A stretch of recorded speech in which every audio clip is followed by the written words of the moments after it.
Ako ang inyong Lolo Pael at ito ang aking kwento.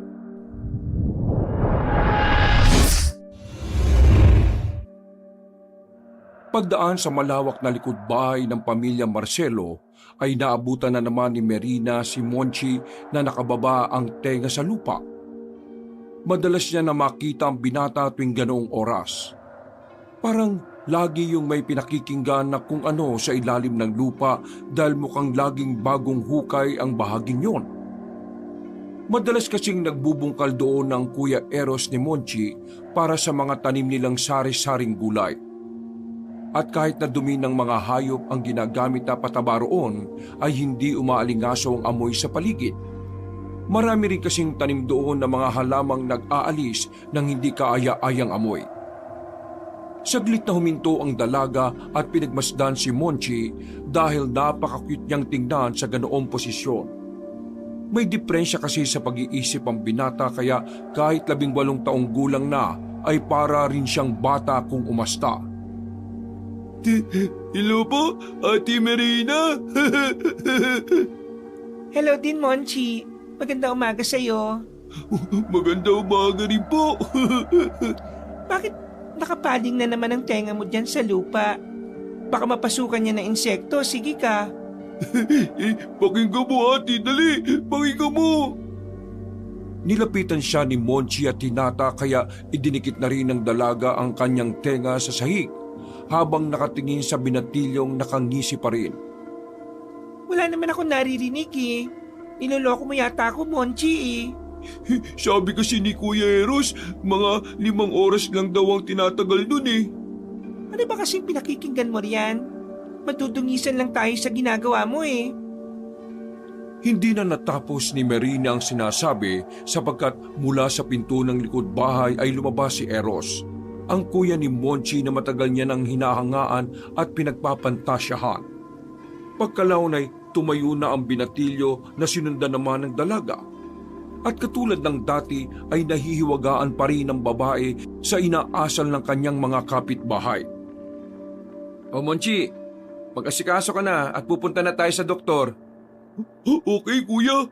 Babay na muna sa'yo, Ate Marina. Bye-bye. Babay rin sa'yo.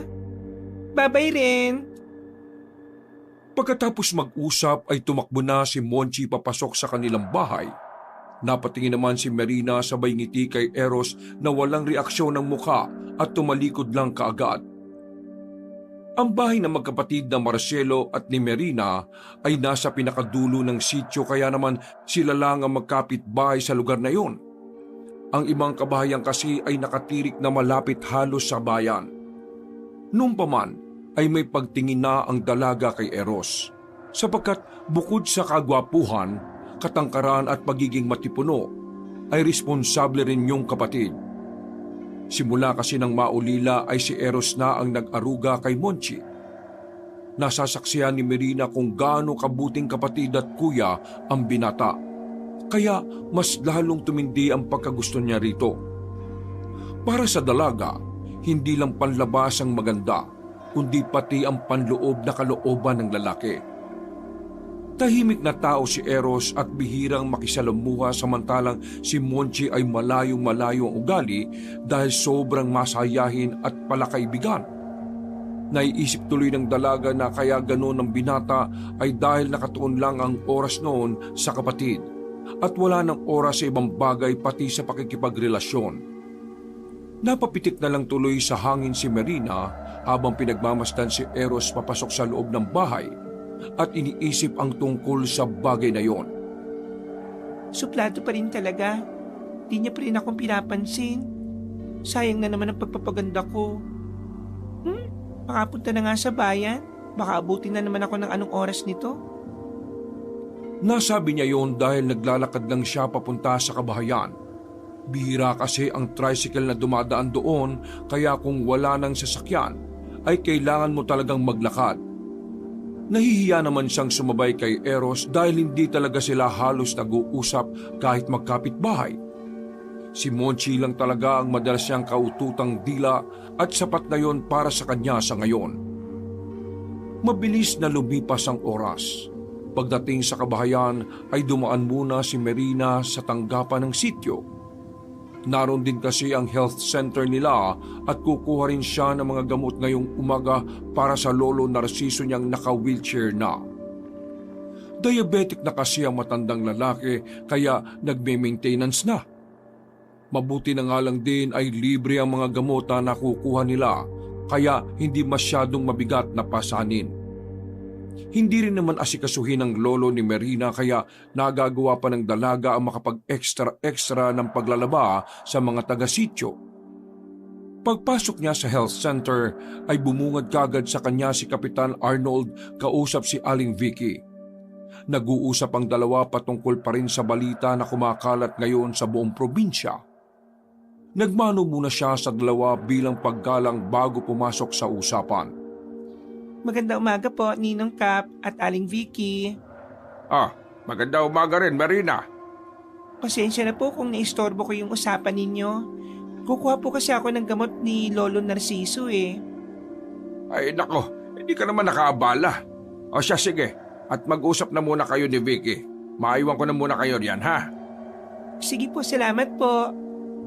Pag-alis ni Kapitan Arnold ay bumaling na siya kay Aling Vicky na nag-aayos na ng mga nasabing gamot. Marina, pang 1 linggo lang muna itong gamot na ibibigay ko ha. Check up na kasi ng lolo mo sa susunod na linggo. Baka mag-iba siya ng reseta at masayang lang kung magbibigay ako ng pang 1 buwan na gamot. Wala pong problema, Aling Vicky. Sige na, umupo ka muna habang naghihintay. Itatanong ko rin kasi kung kumusta na si Mang Narciso. Salamat po. Ayos naman ang lolo. Ganun pa rin po. Mas gusto niya pa rin na meron siyang ginagawa kaya hinahayaan ko na lang. Basta ang sabi ko lang po, kung alam niyang hindi na niya kaya ang gawain magpatulong siya sa akin. Nasanay kasi talaga ang lolo mo na merong ginagawa. Masipag talaga yun kahit na nung araw pa eh. Di ba nga ang hilig nun magboluntaryo dito sa gawain sa sityo kapag wala siyang trabaho? Oo nga po eh. Ang payo ko lang sa'yo ha, huwag mong iiwanang madalas na mag-isa ang lolo mo, lalo na ngayon. Narinig mo naman yung kwentuhan namin ni Kap, hindi ba? Saglit ko lang naman pong iniwan ng lolo. At saka binabalik-balikan ko rin naman po. Hindi rin naman po umaalis yung kapitbahay naming si Eros saka yung kapatid niyang si Monchi. Ay yung weirdong lalaking yon. Nako, mag-ingat-ingat ka rin doon. Atin-atin lang to ha. Wala talaga akong tiwala sa taong yun eh. Oo nga't magandang lalaki siya at matipuno. Pero parang may kakaiba talaga sa kanya. Mabait naman po si Eros. At saka tahimik lang. Iyon nga ang mahirap sa mga taong masyadong tahimik. Hindi natin alam yung tumatakbo sa isip nila. Kaya mag-iingat ka. Payo ko lang naman sa'yo yon. Pwede mong sundin at pwedeng hindi. Basta ingat-ingat lang lalo na si Manong Narciso na naiiwan mag-isa. Medyo nauuso pa naman ulit ang dukutan ngayon. Nung nakaraan lang may nabalita na naman sa kolehiyo ng Bagong Bayan na may nadukot na dalaga. Halos kaidaran mo lang rin. Talaga po?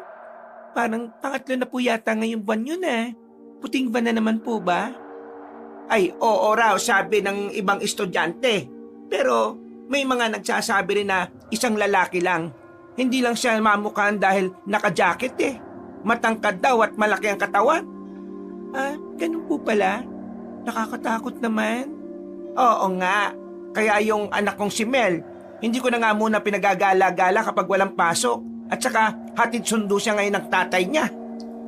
Mabuti na lang po at may motor po si Mang Emil, no? Ay buti nga. At nakakuha kami ng bagong motor. Kahit tulugan tsinyaga na namin dahil mahirap na. Baka mamaya si Mel naman ang matsyempoan ng kidnapper. Opo, tama po yun. Eto na yung gamot ng lola mo. Sige po, salamat po. Huwag mo kalimutan yung check-up ni Manong Narciso sa susunod na linggo ha. Agahan niyo para makakwentuhan ko naman siya. Namimiss ko na rin kausap ang lolo mo Lalo na pagdating sa mga kababalaghan. Ay nako, napakaraming alam nun. Kaya nga po, madalis nga rin po siyang magkwento sa akin ng mga karanasan niya nung bata pa sila at nung buhay pa si Lola Tasya. Ay nako, nakakamiss ang kwento niya. O siya, sige. Saka na tayo mag-usap dahil nandyan na yung ibang kukuha ng gamot. Sige po, salamat po ulit dito sa mga gamot. Lumabas kagad si Marina sa health center dahil may iba pang nakapilang kukuha rin ng gamot. Napadaan pa siya sa tanggapan at nakita si Kapitan Arnold na kausap si Konsehal Ivan. Patungkol pa rin sa nauusong pagdukot ang talakayan kaya gumana naman ang kuryosidad ng dalaga. Gusto niya pa sanang makinig sa usapan pero kailangan niya na rin magmadali dahil iinom pa ng gamot si Lolo Narciso. Makalipas ang ilang minutong lakaran, pag-uwi niya sa kanilang bahay ay dumako kagad ang tingin niya sa bakuran ng mga Marcelo. Nang makitang wala pa roon ang sasakyan ni Eros, ay napanguso na lang siya bago bang tuloy-tuloy sa loob ng bahay. Lolo, nandito na po ako. Nandito ako sa kusina. Maring, buti at dumating ka na. Patulong ako saglit pa. Naparami kasi ang lagay ko ng kahoy at baka masunog tong sinasaing ko. Hindi ko maabot ang kahoy Sige po, Lo, ako na po. Nagtungo nga kaagad ang dalaga sa kusina at tinanggal ang ilang kahoy. Tiningnan na rin niya ang sinaing at eksaktong kumukulo na ito kaya mas binawasan niya pa ang apoy. Nang matapos na, ay saka siya bumaling sa lolo niyang nasa wheelchair at nagmano. Kawaan ka ng Diyos po. Dala ko na po yung mga gamot nyo. Sabi po pala ni Aling Vicky, agahan natin sa susunod na linggo kasi gusto po niya ulit kayo makakwentuhan. Nako, si Vicky talaga. Kung gusto niya ako makakwentuhan pumunta siya dito kapag may oras siya. Lo, alam niyo naman pong laging abala yun sa health center. Wala naman kasi siyang kapalitan dun Di bale, sa susunod na lang na linggo agahan na lang natin doon sa kanila. Hindi na umimik si Marina. Ngumiti na lang siya at habang naghihintay na maluto ang sinaing, ay naganda na rin siya para sa panligo ni Lolo Narciso. Mabilis na lumipas ang oras. Pasado 9:30 ng gabi. Tulog na si Lolo Narciso at nagsasara na nga ng bintana si Marina. Napakatahimik ng paligid ng walang ano-ano ay narinig niya ang tunog ng sasakyan ni Eros. Napatingin siya sa bakuran ng kapitbahay at nakita nga niyang binuhat na matipunong lalaki ang natutulog niyang kapatid. Kinabi na sila nag-uwi ngayon Saan pa kaya sila nagpunta bukod sa ospital ng bayan? Pinagmasdan niya lang ang magkapatid na papasok na sa loob ng bahay ng mga yun. Bakit ba pati yung pinoproblema ko pang isipin? Ano ba yan? Hahawiin na sana paloob ng kurtina ng bintana nang makita niya ulit si Eros na lumabas at bumalik sa kotse. Napalingon pa nga sa kinaroroonan niya kaya umiwas siya ng tingin. Pag-alis ng sasakyan ay nagtataka niya tong sinundan ng tingin hanggang sa mawala na at hindi na maabot ng kanyang tanaw. Iniwan niya mag-isa si Monchi? Saan naman kaya siya pupunta sa ganitong 10:00 na ng gabi? Teka nga, bakit ko nga ba pinoproblema na naman yun? Hindi niya naman ako girlfriend para mag-isip ng kung ano-ano. Ay nako, Marina. Huwag kang feelingera ha. Ay nako, makatulog na nga. Kinabukasan, pagbangon ng dalaga, ay naabutan niya si Lolo Narciso sa tabi ng bintana. Nakalapat ang mga paa ng matandang lalaki sa sahig na parabang sumusubok na lumakad. Nagtaka ang babae kaya lumapit siya sa wheelchair para rin umalalay sa kanyang lolo. Lo, ano po ginagawa niyo? Baka madisgrasya pa po kayo kung sinusubukan niyong tumayo o maglakad Aalalayan ko po kayo saglit. Hindi naman ako nagtatangkang maglakad po. Dinadama ko lang ang sahig dahil para kasing nakakarinig ako ng pagdagundong sa ilalim ng lupa. Ano po? Pagdagundong po? Tanggalin mo ang tsinelas mo at subukang damhin ang sahig. Nawiwirduhan man, ay sinunod pa rin ni Marina ang sinabi ng matandang Ginoo. Matagal siyang nanatili na walang pambahay na tsinelas at dinamanga ang malamig na sahig. Pero wala naman siyang nararamdaman kahit na ano. Wala naman po ako nararamdaman, Lolo Nawala na nga Kuya Eros, wala na akong naririnig sa ilalim ng lupa.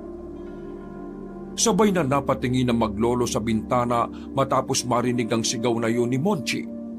Napakunot na naman ng noo si Marina dahil doon. Nawiwirduhan kasi siya sa mga nangyayari. Sabi ko naman sa iyo, Mering, meron talaga kung anong gumagalaw sa ilalim ng lupa. Mukhang naririnig din yun ni Monchi katulad ka. Wala naman po ako naririnig, Lolo eh. Baka naman guni-gunin niyo lang po yun. Kung guni-guni, bakit naririnig din ng kapitbahay natin? Eh hindi ko po alam. Tara na nga po't mag-almusal na tayo. Iinom pa po kayo ng gamot eh. Inasikaso na nga ng dalaga ang pagkain nilang maglolo at pagkatapos mag-almusal ay lumabas na siya ng bahay. Meron kasi siyang labada ngayong araw sa kabayanan.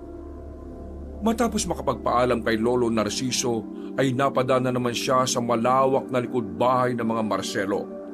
At katulad ng tipikal na araw ay nakita niya si Monchi na abala na naman sa pagdama ng lupa. Nagdire-diretso lang siya hanggang sa makita si Eros na tila ba kagigising lang. Wala tong suot na damit habang nagkakape kaya tumambad sa kanyang paningin ang magandang hubog ng pangangatawan ng binata. Napalunok na lang ng laway ang dalaga pero hindi niya pinahalata ang pagnanasa sa gwapo at matipunong lalaki. Kinawayan niya yon pero pagtingin sa kanya ay tila wala na namang reaksyon ng mukha.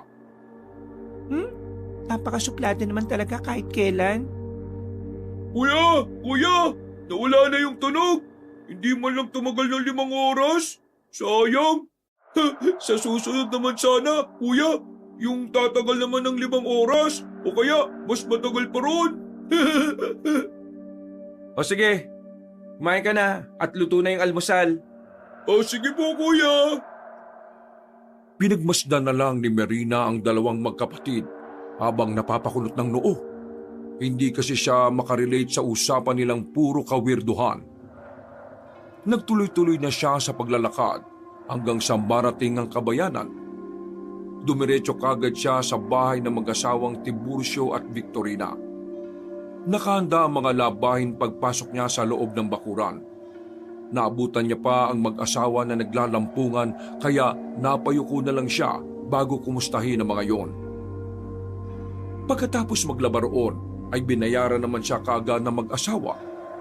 Umuwi muna siya at bumili ng lutong ulam dahil magtatanghalian na rin. Pagdating sa tapat ng bakuran ng mga Marcelo ay meron siyang narinig na boses ng babae. Dahil doon ay natigilan siya at pasimpleng sumilip sa bintana. Doon nga ay nakita niya si Eros na kaharutan ng isang magandang babae habang si Monchi naman ay abala lang sa paglalaro. Sino naman yung babaeng yon? At saan niya nahagilap? Mukhang hindi taga rito yun ah. Damang-dama ang pagkainis niya at kitang-kita yon sa hilatya ng kanyang mukha. Lalo na nang biglang papakin ng magandang babae ang pisngi ni Eros. Pagkalandi-landi naman ang babaeng yan. Kung makapapak ng halik akala mo... Yumukod siya kaagad nang biglang tumingin sa kinaroroonan niya si Eros. Siniksik niya ang sarili sa isang sulok para hindi siya makita hanggang sa maramdaman niya ang paglapit ng gwapong binata roon. Narinig na lang niya ang paghawi ng kurtina at ang mahinang yabag na paalis na sa bintana. Sinundan na yon ng pangngiti ng babae na parang kilig na kilig sa nangyayari. Doon na muna tayo sa kwarto. Hayaan na muna natin maglaro dito yung kapatid ko. Nang marinig yon ng dalaga ay iba kagad ang naglaro sa isip niya. Kaya napaismid na lang siya at hindi malaman sa sarili kung bakit siya biglang nainis. Pag-uwi ng bahay ay hindi maipinta ang mukha niya nang mapansin ni Lolo Narciso. Bakit nakabusagot ang mukha mo, Mering? Wala po, Lo. Mano po, may binili akong ulam sa karinderya doon sa kanto. Sige na po, kain na po tayo. Sisilip-silip ka pa kasi ron sa bahay nila Eros eh. Kaya kung ano-ano yung nakikita mo. Eh naku, wag na po natin pag-usapan, Lolo. Naiinis lang ako kapag naalala ko. Akala ko pa naman napakamaginoon niyang si Eros. Katulad lang din pala siya ng ibang lalaki. Ang dami-daming lalaki rito sa sityo, apa. Huwag mong ito ng sarili mo sa iisa, lalo na't hindi ka naman natitipuhan. Ay naku Lo, kumain na lang po tayo. Habang nananangalian ay panayang sulyap ng dalaga sa bintana dahil inaabangan niya talaga ang magandang babae na kasama ni Eros. Hanggang sa matapos sila sa pagkain ay nakaantabay lang siya sa kapitbahay pero hindi yon lumalabas. Pasado 1:00 ng tanghali kung saan tirik ang araw ay nagpaalam na ulit siya kay Lolo Narciso. Dumiretso naman siya sa bahay ni Kapitan Arnold dahil ngayon na niya naisip na maglaba roon kaysa ipagpabukas pa. Pagdating niya sa bahay ng Kapitan ay naabutan niya si Konsehal Ivan na nagkukumpuni ng sasakyan. Niyukuran niya lang ang lalaki na ngumiti naman sa kanya. Hindi kagwapuhan ng nasabing binata at ito rin ang pinakabatang konsehal sa kanilang sityo. Matanda lang ng 3 taon sa kanya. Ramdam ni Merina na may pagtingin sa kanya ang nasabing lalaki pero hindi kasi ang kagaya ni Konsehal Ivan ang tipo niya. Ang dahilan ng dalaga, hindi na nga siya kagandahan ay pipili pa siya ng hindi rin kagwapuhan. Dumiretso na kagad siya sa likod ng bahay ni Kapitan Arnold at sinimulan na ang paglalaba. Mga bandang 3:00 ng hapon, nang nagsasampay na ng mga damit ay nagdatingan ng iba pang konsehal at tanod. Narinig nga niya na pinag-uusapan na naman ang tungkol sa nadukot na estudyante na hindi pa rin nakikita hanggang ngayon. Napakabit na lang siya ng balikat habang pasimpleng nakikinig sa usapan. Maya-maya pa nga nang matapos na ay nagpaalam na siya sa punong sityo at ibinigay naman noon ang nararapat na bayad. Nagtungo kagad si Merina sa palengke para bumili ng masarap na ulam. At nang pauwi na sila ay nasa lubong niya na naman si Eros sa kayang kotse at nakita niya rin ang magandang babae roon. Dinaanan lang siya na parang hindi nakikita kaya napaismid na naman ng dalaga na halata ang pagkainis. Talagang dinaan-daanan lang ako. Hindi ko na talaga siya papansinin kahit kailan. Kala niya, porki gwapo, porki maganda ang katawan, porki type ko siya, pinabaliwala niya lang ako. Tama nga ang lolo. Dapat maghanap na ako ng ibang lalaki na... Rin ang kabayo malaki! Napalingon siya sa likod nang makita ang di pamilyar na sasakyan. At nang maalala niya ang tungkol sa dukotang nangyayari ay tumakbo siya kaagad lalo na nang bumusina ang nasabing kotse. Diyos ko po, baka yan yung nagdudukot ng mga tao. Sa sobrang pagkataranta ay hindi na niya namalayan ang dinaraanan kaya naman natisod siya at natumba. Kumalat din tuloy sa daan ang mga pinamili niya kanina sa palengke. Pagkatayo ay hindi alam ng dalaga kung dadamputin niya ba ang mga nagkalat sa lupa o tatakbo na ng mabilis. Pero bago pa siya nakaisip ng kung anong gagawin ay may humawak na sa kanyang balikat. Takot at gulat siyang napatras hanggang sa makita si Konsehal Ivan na nagtataka ang itsura ng muka. Nang maintindihan ni Merina na ang nasabing lalaki ang sakay ng sasakyan ay bigla siyang namula sa hiya. Naalala niya rin kasi bigla na ang di pamilyar na kotse ang inaayos ng binata kanina doon sa bahay ni Kapitan Arnold. Oh, ayos ka lang? Ba't bigla kang tumakbo, Merina? Nadapa ka tuloy. Nagulat kasi ako sa pagbusina mo eh. Eh bakit? Akala mo siguro ako yung sasakyang nangunguhan ng mga estudyante, ano? Eh kasi naman, hindi pamilyar yung itsura ng sasakyan eh. Nakakainis ka. Ang lakas tuloy ng kabog ng puso ko hanggang ngayon. Eh sorry naman.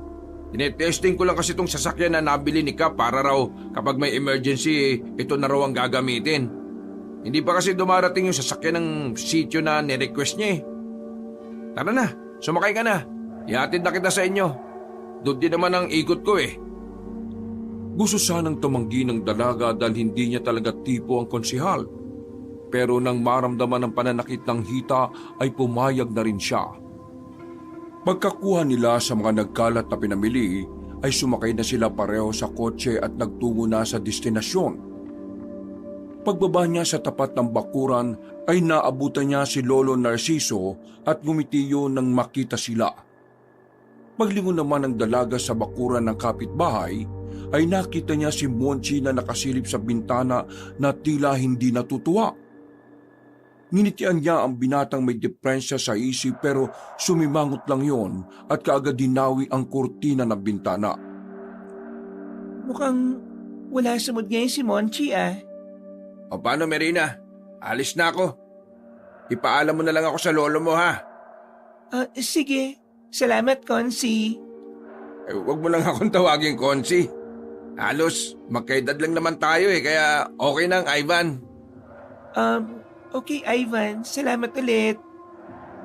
Hindi pa man nakakalayo ang sasakyan ay pumasok na kagad sa bakuran ng dalaga saka nagmano sa lolo niyang natutuwa sa nakikita. Siningkitan niya ng mga mata ang matandang lalaki dahil doon. Ay naku po, Lolo. Alam ko pong nasa isip mo. Walang kahit na ano sa amin ni Ivan, ha? Nagkataon lang na kailangan niya po kong ihatid dito. Ay bakit? Wala naman akong sinasabi ah. Eh yung mga ngiti niyo po kasi. Ay bakit? Wala rin namang masama ah. Pareho naman kayong binata at dalaga ni Ivan. Bukod doon mabait siyang konsihal at maaasahan. Mas mapapanatag ang loob ko kung siya ang pipiliin mong maging nobya. Para pwede na akong magpahinga kapag ganon. Lolo naman po Yan na naman po kayo sa mga ganyang sinasabi niyo Kaya ayaw ko po talaga mag-boyfriend kasi ganyan po lagi niyong sinasabi. Para kayong laging namamaalam na. Matanda naman na kasi ako pa. Kaya ayos lang sa akin. At para wala na rin pabigat at alalahanin sa iyo. Hindi naman po kayo naging pabigat sa akin kahit kailan, Lolo. Inspirasyon ko po kayo araw-araw para magpakasipag ako. Kaya po sana, iwas-iwasan niyo na po yung pagsasabi ng mga ganyang bagay. Lalo na po yung pamamaalam. Ay naku, tara na nga po sa loob. Tulungan niyo na lang po kung iluto tong sinigang na sabaw. Nagluto na nga sila ng makakain at pagkagat ng dilim ay sabay nang naghapunan na maglolo.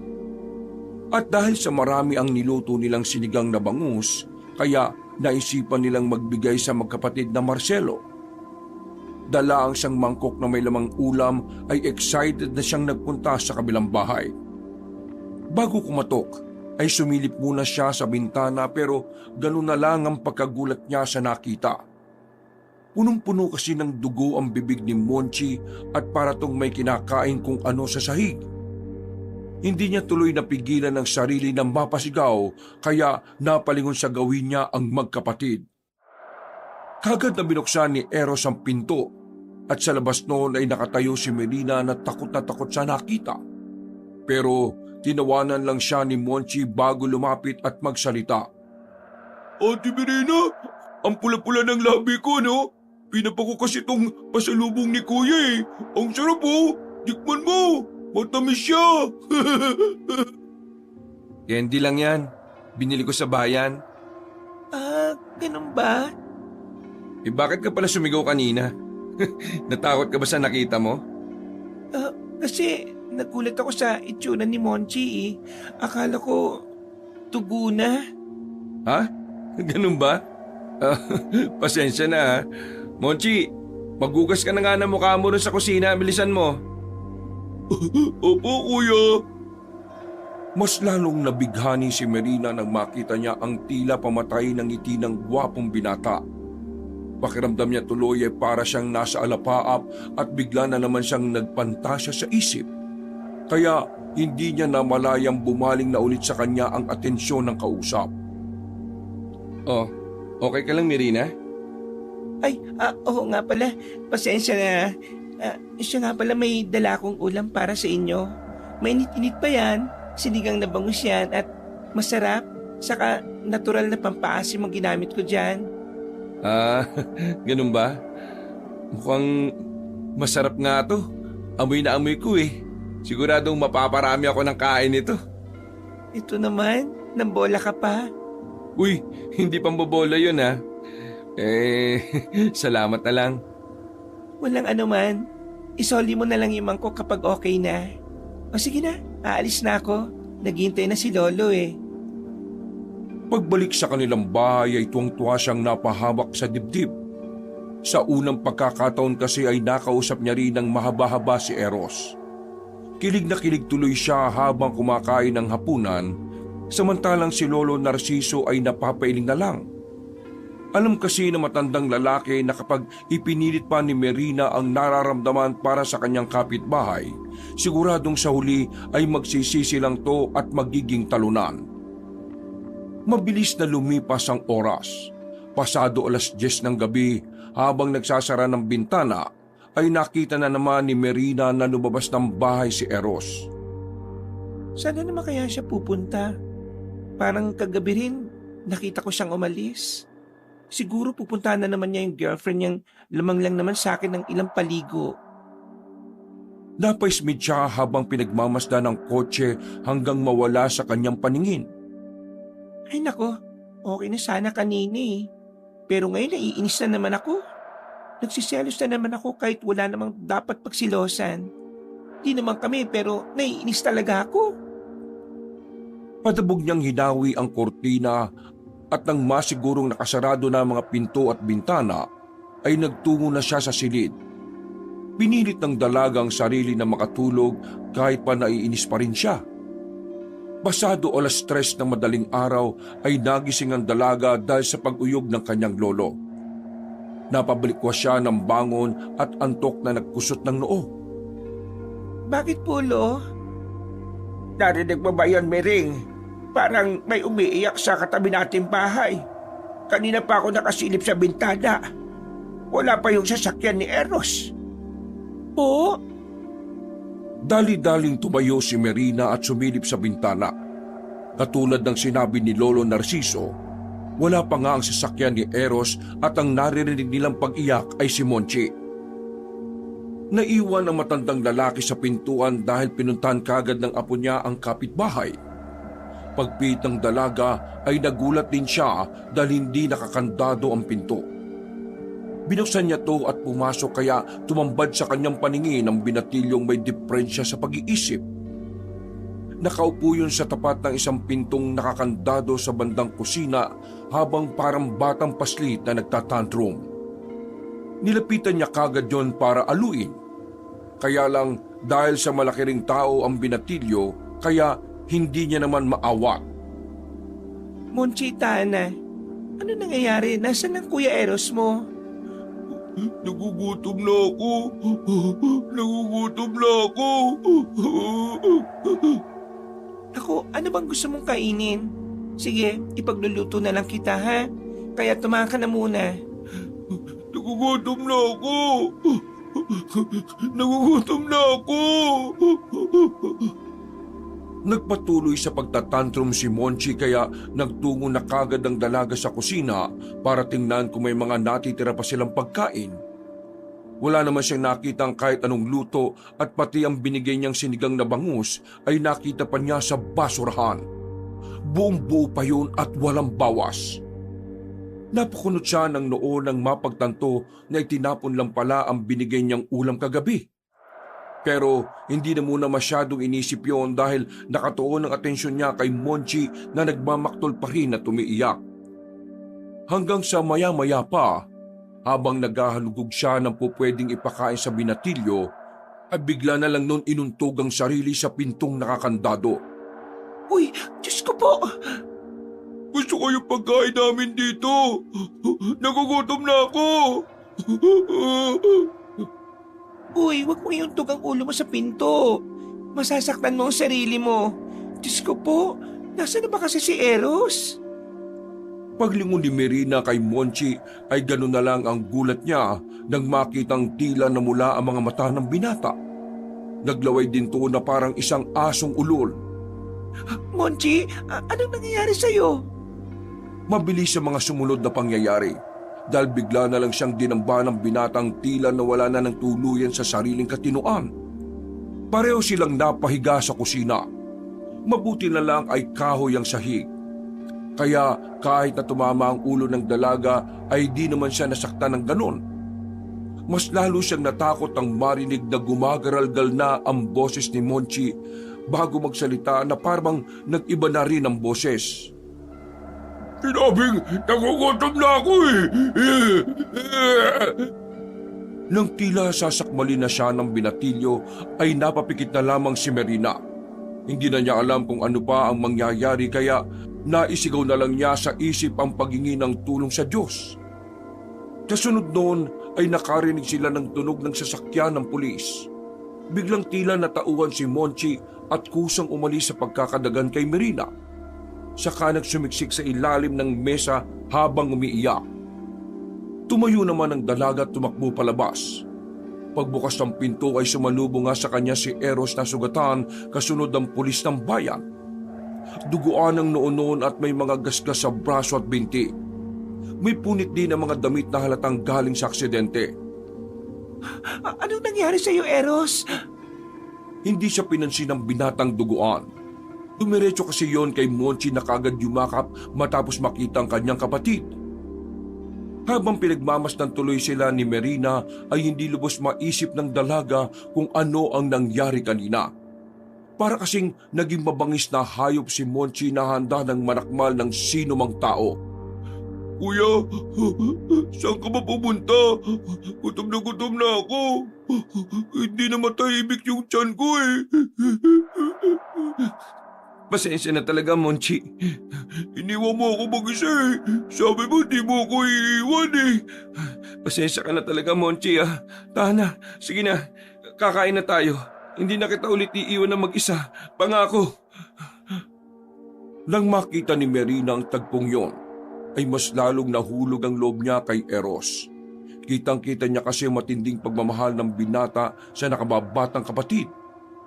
Ilang saglit pa, nang ukay-ukay na ang lahat, ay nilapitan sila ng pulis at sinabi kay Eros na kailangan na niyang sumama muna sa police station para makuhanan ng ilang impormasyon.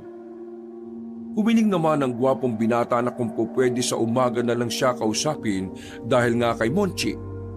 Nung una ay tila ayaw pumayag ng mga pulis. Pero nang sumingit si Marina sa usapan pati si Lolo Narciso na nagtungo na rin doon, ay napapayag na nga ang mga kapulisan. Pag-alis ng mga pulis ay nag-offer ang dalaga na gamutin ang sugat ni Eros pero tumanggi na yon. Nakiusap na lang ang matipunong binata na iwan na muna silang magkapatid na nirespeto naman na maglolo. Dahil sa nangyaring yon, ay pasado alas 5 na ng umaga nakatulog si Marina at nagising din ng alas 8 ng umaga kaya masakit ang ulo niya. Nang sumilip siya sa likod ng bahay ay di niya nakita si Monchi kaya nagtaka siya. Maaga silang sinundo ng pulis kanina. Mag-aalas 7 ng umaga. O sige na, magkape ka na muna, Mering. Salamat po, Lo. Pasensya na po at tinanghali ako ng gising. Medyo masakit pa ang ulo ko dahil alas 5 na po ako halos nakatulog. Huwag kang mag-alala. Nainit ko naman na yung ulam natin kagabi. Kumain na rin ako at uminom ng gamot. Kaya ikaw, magkape ka na rin at kumain para magising na yung diwa mo at mawala na ang sakit ng ulo mo. Sige po, Lo. Habang kumakain ay naalala tuloy ng dalagang binigay niyang ulam na tinapon lang ni Eros sa basurahan. Napaismid siya at napailing na tila naiinis. Mas natuon pa roon ang pansin niya kaysa sa inasal ni Monchi kagabi na parang isang mabangis na hayop. Sabi-sabi pa siyang mukhang masarap tapos itatapon niya lang pala sa basurahan. Hindi na lang pinakain sa hayop eh. O kaya sana di na niya tinanggap para di na ako nasasaktan ng ganito. Ay nako, di na ako magbibigay ng ulam sa kanila sa susunod. Pagkatapos makapag-almusal, ay nagpaalam na ulit ang dalaga para magpunta sa kabayanan at maglabada. Ngayong araw ay sa bahay ni Aling Vicky naman ang punta niya. Tiyempo na naroon ng ginang dahil pansamantala yung lumiban dahil parehong may sakit ang asawa niyang si Mang Emil at ang anak niyang si Mel. Nang nasa malapit sa gate ang dalaga ay nakita niya ang ginang na papalabas papunta sa katabing bahay na may tindahan.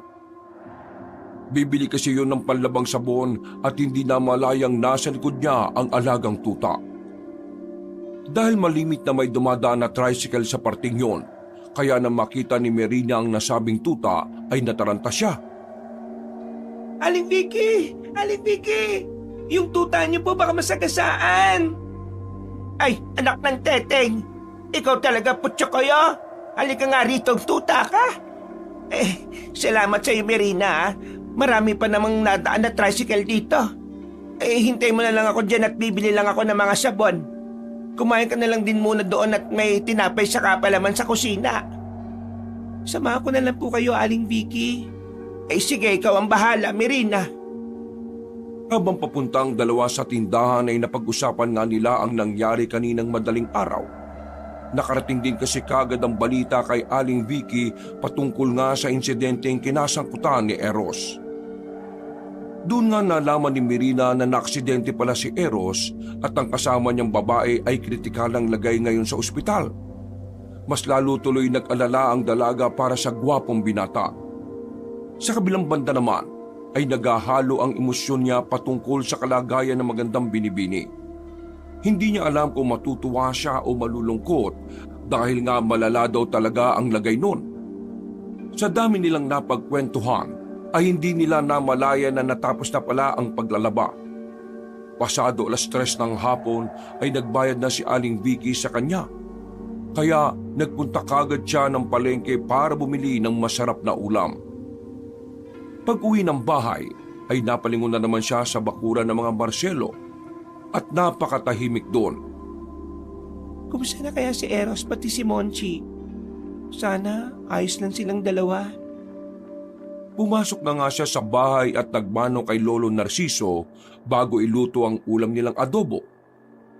Kinabukasan, pagsilip ni Merina sa likod bahay ng kapitbahay ay wala roon si Monchi kaya tila nanibago siya.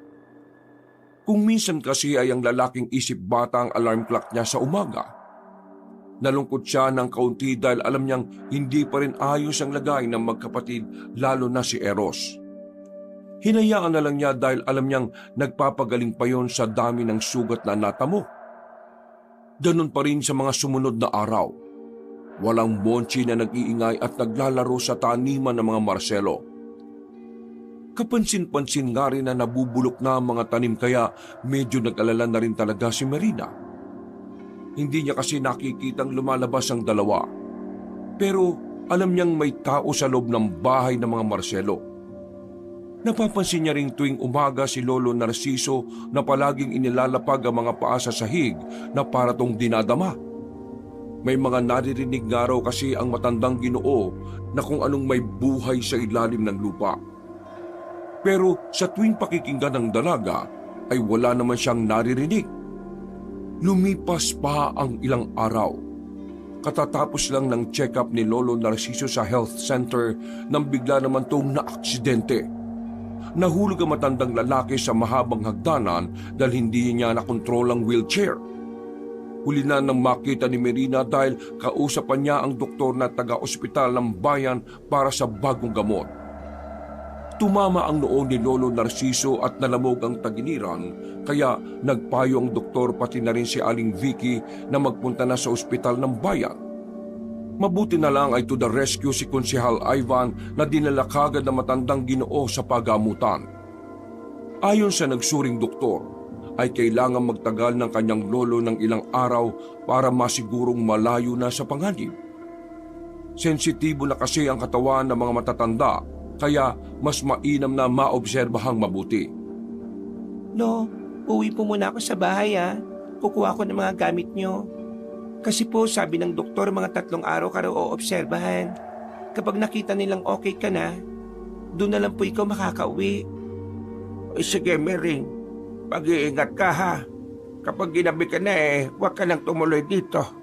Ipagpabukas mo na ang pagpunta. Okay lang naman ako dahil mababait naman ang mga nagbabantay sa akin. Sige po, wag po kayo magpapasawi sa mga nurse po dito ha. Pasado 3:30 ng hapon ay umuwi ng bahay ang dalaga para nga kumuha ng mga gamit ng kanilang lolo. Subalit ginabi na siya. Nagkaroon kasi ng aberya sa bandang terminal matapos mabalita na meron na namang isang estudyanteng dalagita ang nadukot. Nagkagulo roon dahil nagwala ang magulang ng nasabing babae habang pinapakalma ng mga pulis. May mga nakakita sa nasabing mandurukot pero masyado raw mabilis sa mga pangyayari kaya hindi na nila nahabol pa ang lalaki. Wala rin daw silang nakitang ibang kasama nun. Kaya naggalaiti ang mga magulang ng biktima dahil wala man lang nakahuli sa dami ng tao sa terminal. Kaya pagdating ni Marina sa mismong bukana ng sityo, ay napaisip tuloy siya tungkol sa nangunguhan ng tao. Ang tindi naman durukot na yon. Mag-isa lang siyang gumagawa hindi pa siya mahuli ng mga tao. Normal na nilalang kaya siya. Ay anak ng tinampay! Ay ba naman? Bakit bigla-bigla kang sumusulpot dyan? Nakaka-nervous ka, alam mo ba yon? Ay, pasensya na Marina. Bakit ka ninenervyos? Ano, kumusta? Okay na ba si Lolo Narciso? Oo, ayos lang naman siya. Hindi naman siya ang dahilan kung bakit ako ninervyos Galing kasi ako sa terminal kanina. May nadukot na naman daw na dalagita kaya nakakagulo na naman ng mga tao ron sa bayan. Ah, ganun ba? Mukhang napapadalas na yung dukutan na yan Dapat talaga may gawin ng mga kinauukulan. Ang alam ko nga si Kap magpapatawag na rin ng emergency meeting sa mga konsehal para sa seguridad ng mga taga-sityo. Ay mabuti naman kung ganun.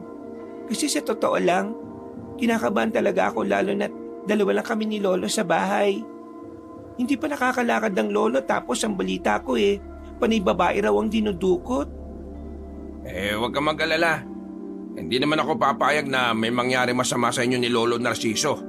Lalo na sa'yo, no? Salamat.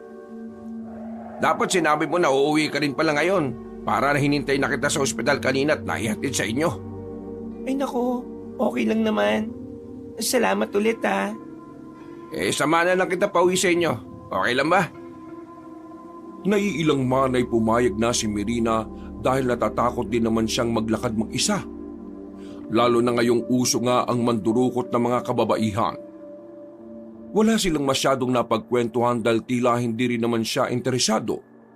Sa tuwing magbubukas ng usapan ng binatang konsihal ay tinatapos niya lang din ito kaagad. Isang tanong, isang sagot. Sa pamamagitan nun ay ipinapahiwatig na niya ang pagkawala niya ng interes sa kausap.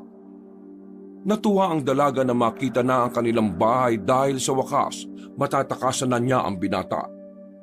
Tumakbo siya kagad papunta sa gate saka kumaway kay Konsehal Ivan nang umiti lang din bago tumalikod. Nang mawala na yun sa kanyang paningin ay tumanaw siya sa kapitbahay. At nang makita na nandun na ulit ang sasakyan ni Eros ay tila nabuhayan siya. Mabuti naman dahil nabalik na at naayos ng sasakyan nila. Sana maging okay na sila. Namimiss ko na silang makita lalo na si Eros. Bumikit siya at inimagine ang mukha noon, kaya nakaramdam na naman siya ng kilig sa katawan. Pagdilat ng mga mata ay nakita niya nga ang mismong mukha ng gwapong binata na nakatayo sa harap ng bintana. Wala yung pangitas ng damit kaya sumambulat ang magandang hubog ng katawan. Napalunok na naman tuloy ang dalaga dahil sa paghanga. Nagkatitigan lang sila ng ilang segundo pero para kay Marina ay napakatagal na ang oras na lumipas. Natauhan lang siya nang hawiin ni Eros ang kortina bago magpatay ng ilaw. Napakunot tuloy ng noo ang dalaga. Ay nako, ang suplado pa rin talaga. Pero okay na yon. At least alam kong okay na siya at magaling na.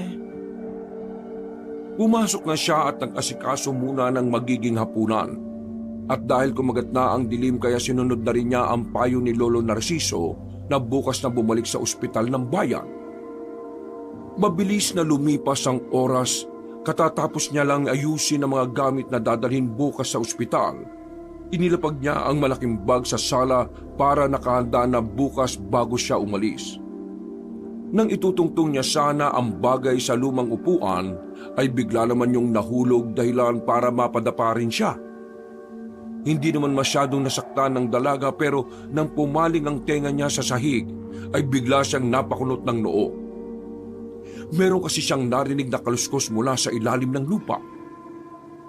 Teka, ito ba yung sinasabi ni Lolo? Muli niyang inilapat ang tenga sa sahig, pero nawala na ang tunog.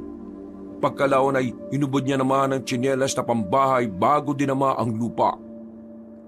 At nagulat siya nang biglangang meron siyang nadama doon. Dahilan para bigla siyang mapatalon sa lumang upuan. May gumagalaw sa ilalim ng lupa. Pero ano yun? Naantala na siya sapagkat mula sa kapitbahay ay nakarinig siya ng mga mahihinang kalabog. Gusto niya mang pumunta roon pero alam niya rin sa sarili na sa halip makatulong baka maging sagabal pa ang tingin sa kanya ni Eros.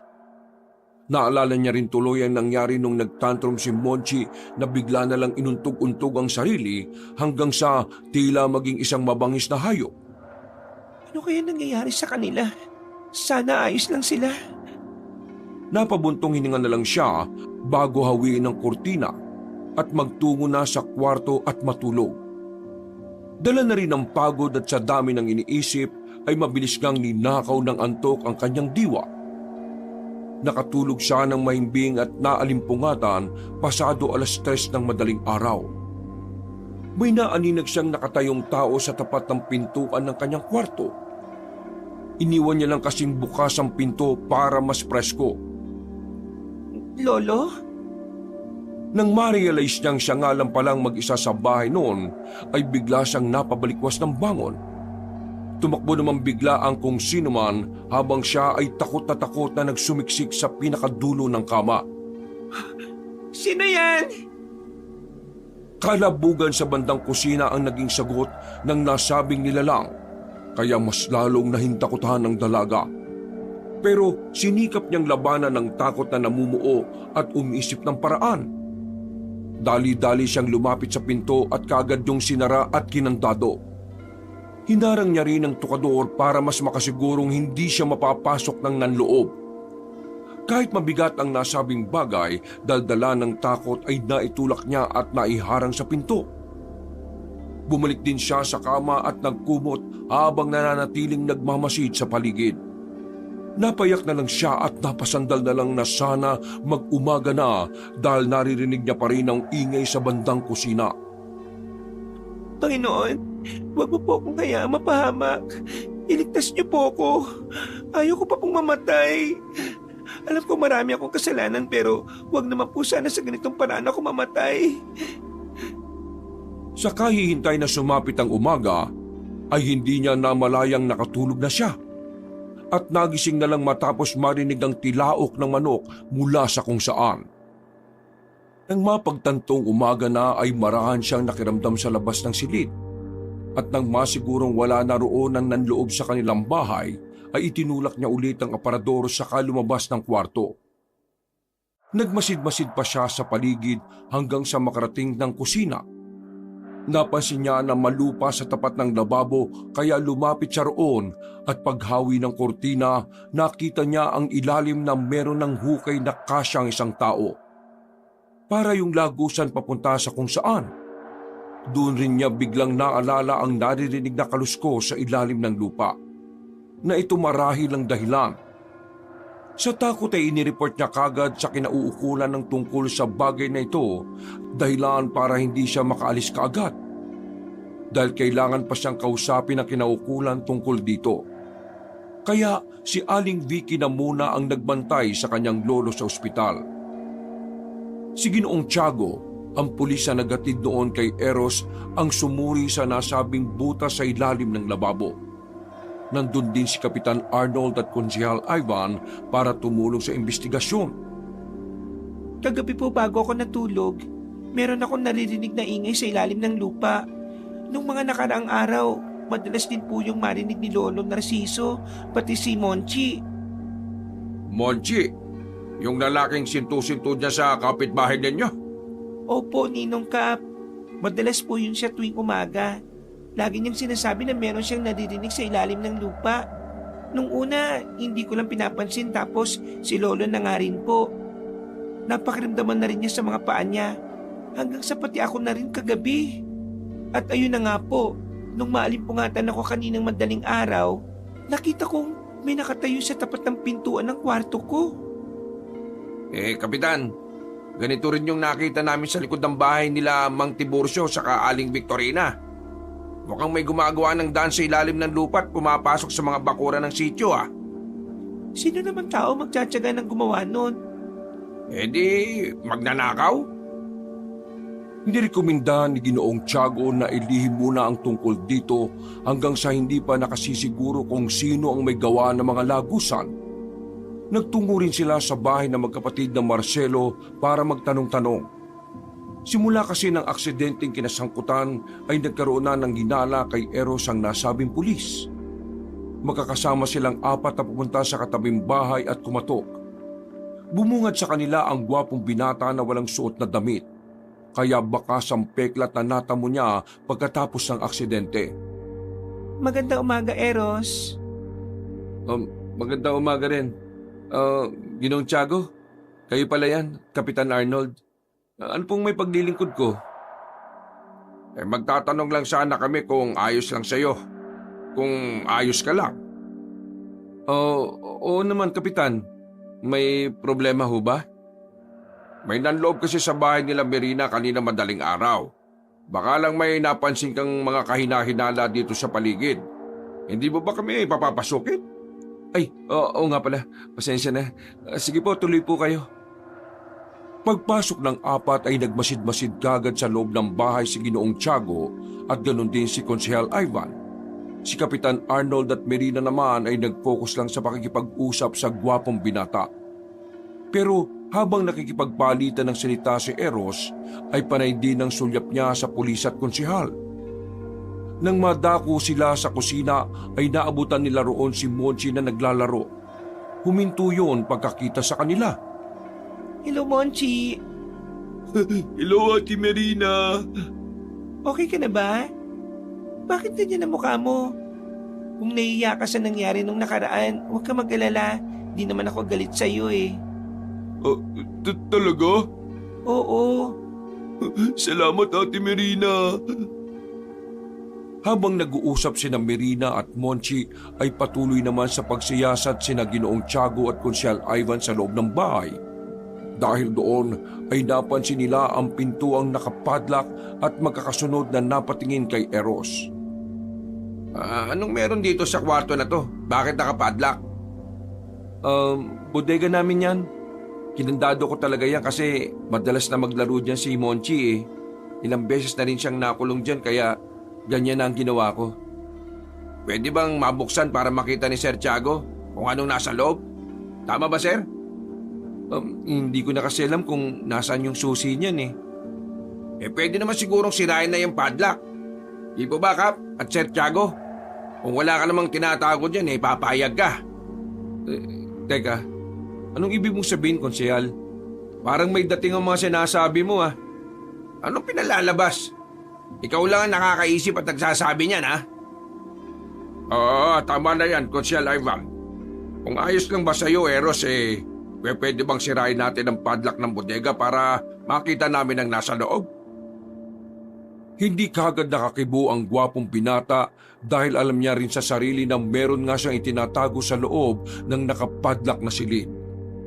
Habang nag-iisip ng idadahilan ay bigla na lang sumigaw si Monchi kasunod ng pag-alingasaw ng napakabahong amoy. Napatikip ang lahat ng ilong habang napapatingin sa binatang may depresya sa pag-iisip. Uya! Uy, dumumi na ako!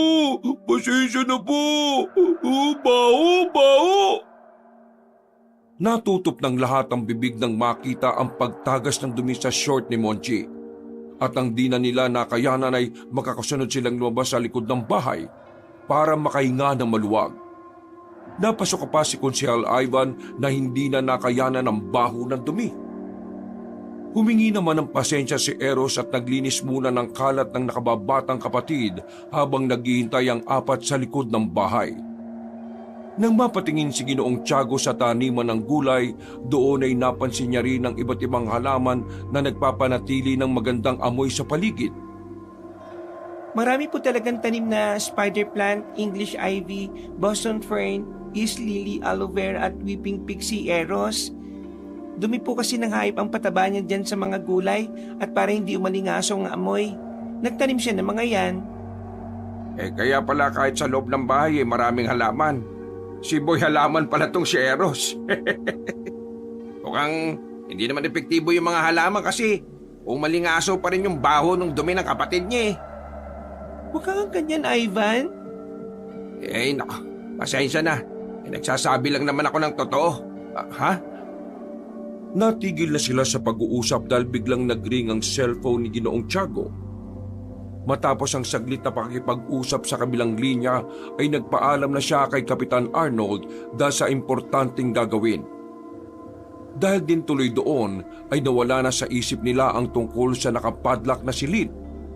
Nakahinga naman ng maluwag si Eros dahil hindi na madidiskubre ang pinakatatago niyang lihim. Nagtungo na nga rin si Marina sa ospital para samahan at alagaan ang kanyang lolo Narciso. Hindi niya rin muna sinabi ang tungkol sa butas sa ilalim ng kanilang lababo dahil baka mas makasama pa sa matandang Ginoo. Kinabukasan, kinailangan na naman ng dalaga na umuwi sa sityo dahil meron siyang labada. Ayaw niya man din sanang iwan ng lolo pero ang matandang lalaki na mismo ang nagsabi na puntahan niya na ang trabaho.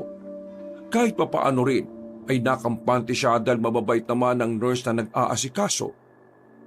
Lo, basta po kapag maaga ako natapos ngayon, dito ako didiretso.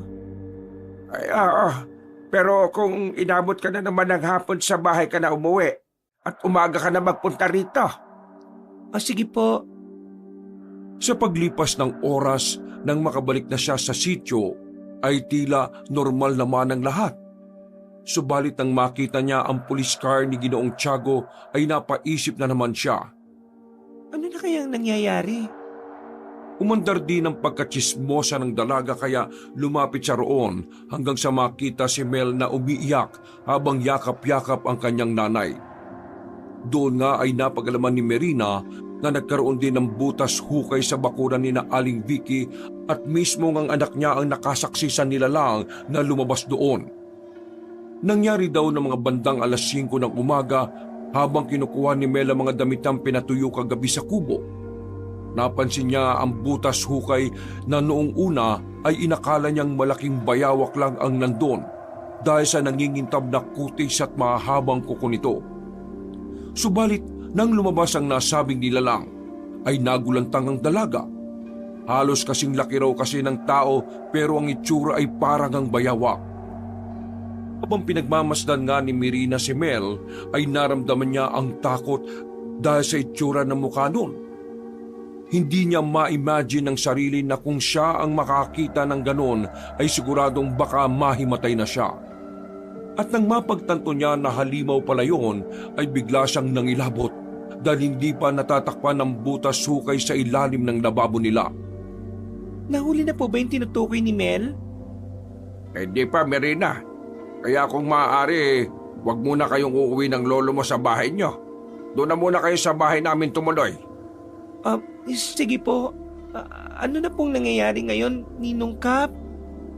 Ang naiisip na plano ng mga kapulisan sa pangunguna ni Sargento Tiago, papasukin ang mga butas hukay na yon. Naniniwala kaming iisa lang ang patutunguhan ng nasabing lugar. Papasukin po? Hindi po ba masyadong delikado? At saka, sino naman po magbubuluntaryo na gawin yon? Isa ako sa voluntaryo, Marina. Hindi ba't sinabi ko na poprotektahan ko kayo ni Lolo Narciso?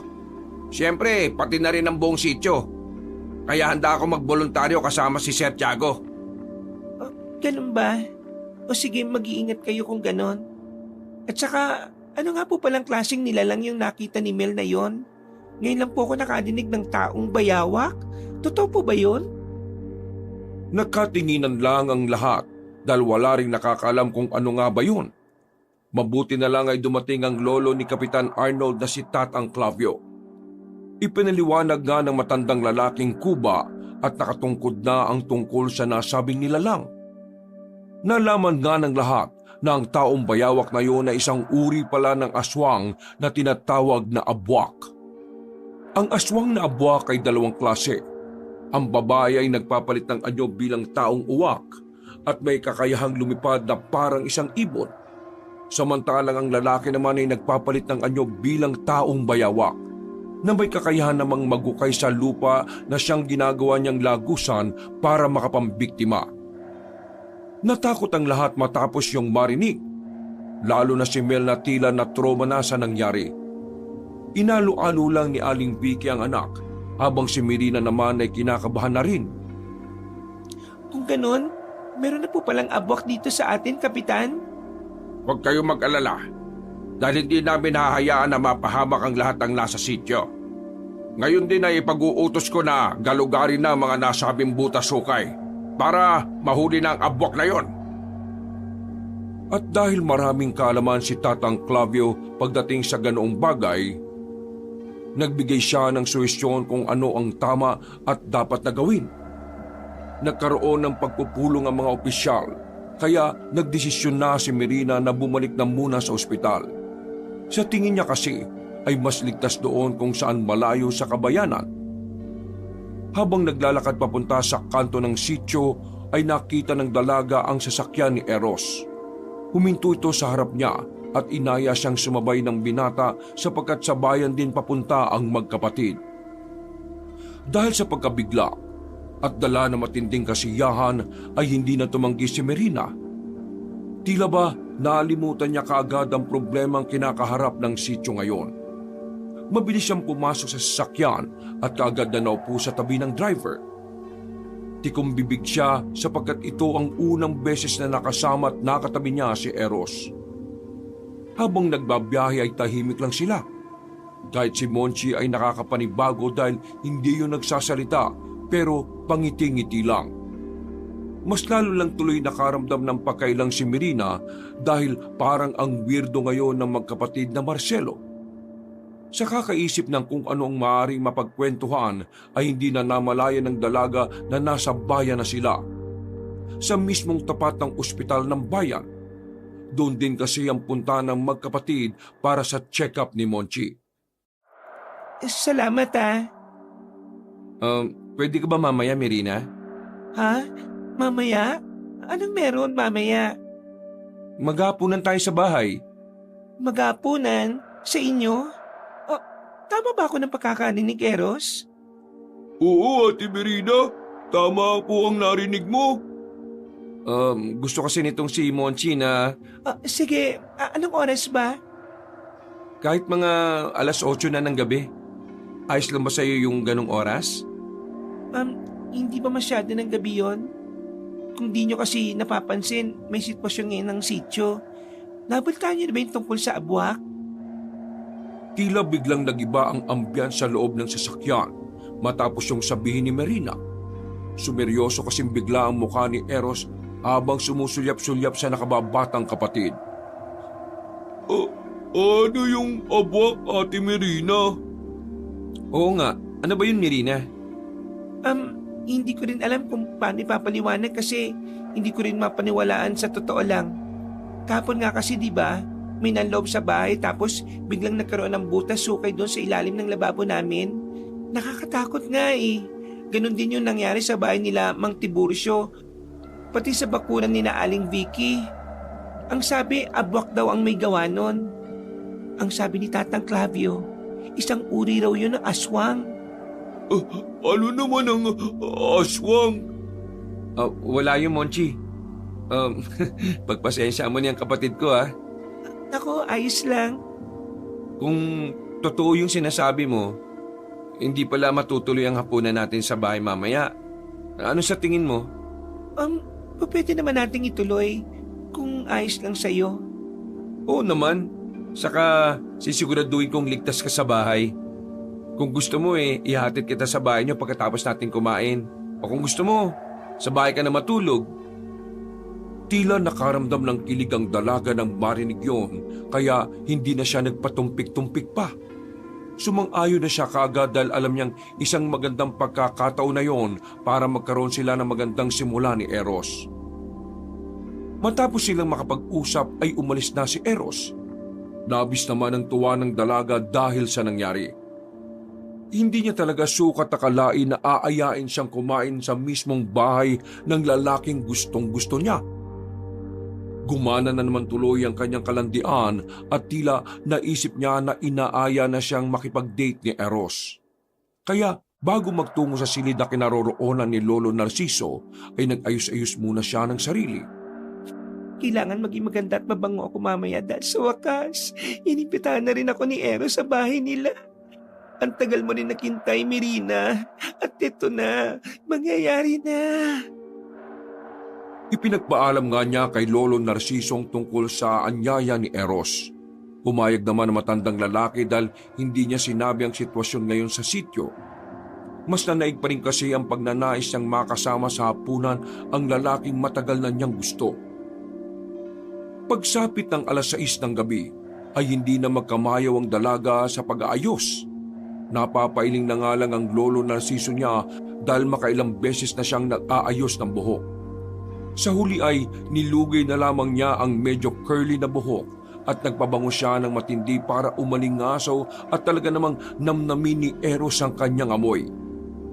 Maya-maya pa ay nagpaalam na siya at lumabas na ng ospital kung saan ay sumakay na siya ng tricycle para mabilis makarating sa bahay ng mga Marcelo. Pagbukas ng pinto, bumungad si Monchi na masayang-masaya sa kanyang pagdating. Niyaka pa siya noon ng maipit na ginantihan niya rin. Salamat Ate Merina sa pagpunta. Magandang gabi, Merina. Pagpaling ng dalaga sa bandang kusina ay nakita niya nga roon si Eros na lumabas suot ang apron na tanging tumatakip sa hubad niyang katawan. Napanganga ang dalaga ng masilayan ng malulusog na kalamnan ng gwapong binata sa magkabilang braso. Para siyang natakab na mga oras na yon, lalo na nang tanggalin na ng binata ang apron. Lumuwa kasi ang namumukol na dibdib at mga abs noon. Napansin naman ng matipunong lalaki ang pagtitig ni Merina kaya mas nag-flex pa siya ng katawan na tila ng aakit. Pero pinasabik niya lang din ang dalaga. Sandali lang ha, magbibihis lang ako. Monchi, sama mo na ang Ate Merina mo sa hapagkainan. Opo, kuya. Hindi naman nakatugon kagad si Merina. Napalunok-laway lang siya sa mga nakikita. At pagkatapos ay dumiretso na nga sila ni Monchi sa hapagkainan. Paglipas ng ilang minuto ay bumaba na rin si Eros mula sa ikalawang palapag at pumwesto sa tapat ng babae. Mas lalong gumwapo ang binata sa suot nitong simpleng itim na polo kaya dahil doon ay napakagatlabi na naman ng dalaga. O tara, kain na tayo. Sige, kain na tayo. Yay! Kakain na kami! Tahimik na kumain ng 3 ng masarap na karning niluto at sariling recipe ng gwapong binata. Ninamnam talaga ng babae malasang putahin na tila ngayon niya lang nalasahan. Napakasarap naman itong karne. Parang ngayon lang ako nakatikim nito. Hindi siya baboy at baka eh. Ano ba klaseng karne to? Tao! Ano? Tao? Oo ate, tao! Pagpasensya mo ng kapatid ko ha. Ang ibig niyang sabihin talaga tapa ng oso. Monchi, di ba? Sinabi ko na sa iyo na huwag mong sasabihin na tao kapag ito ang pagkain natin. Ay, sorry kuya. Tapa pala ng oso. Yan kasi ang paboritong pagkain ni Monchi kaya binibili pa namin yan sa ibang bansa dahil wala namang oso dito, di ba? Ang sabi kasi ng doktor, mas makakatulong na mapakalma siya kung ibibigay sa kanya yung hilig niya, lalo na sa pagkain. Ganun pala. Buti sinabi mo agad dahil muntikan ko nang mailuwa yung kinakain ko. Pero hindi ba malang oso? At saka, kinakain pala yun? Tapa ng oso? Ang yaman nyo pala, no? Mamahalin yun, di ba? Sakto lang naman. Pasensya ka na ulit ha. O sige na, ubusin na natin to. Hindi tuloy alam ni Merina kung uubusin pa ang nakahain. Inisip na lang niya na tapa nga talaga ng osong kanilang kinakain kaya naubos niya na rin. Maya-maya pa pagkatapos magapunan ay tumulong si Merina sa pagliligpit ng mga pinagkainan. At habang nasa kusina silang dalawa ni Eros, si Monchi naman ay nanonood lang sa sala kaya sinamantala ng dalaga ang pagkakataon. Siya na mismo ang gumawa ng paraan para makaskor sa gwapong binata.